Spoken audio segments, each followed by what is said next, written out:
Hey everybody, it's Justin Siegfried, Vice President of Southern Imaging here in Tampa, Florida. One of the questions that most business owners ask me is, how can they reduce the expense related to printing and copying in their office?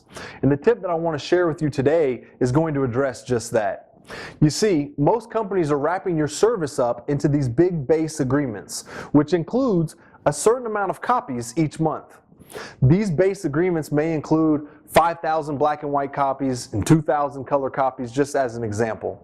The best way to figure out whether you are wasting money or not would be to go back and look at 6 months of your most recent invoices, so you can see just how many of those allotted copies you're actually using. Let me give you an example. Recently, I met with an office manager at a large church here in Tampa. She explained to me that she was spending entirely too much money on their copier lease and service. We met at her office. I suggested to her to get copies of her lease and maintenance agreement and 6 months of her most recent service invoices. After sitting with her and going over her paperwork, I noticed that their base service fee was over $1,000 a month, but it included 40,000 copies.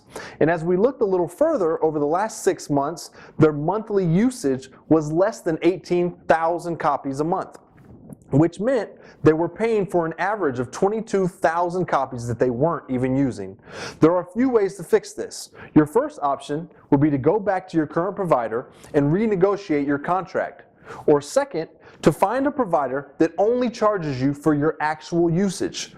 For more money-saving tips, visit us at southernimagingcopiers.com or like our Facebook page at Southern Imaging Copiers.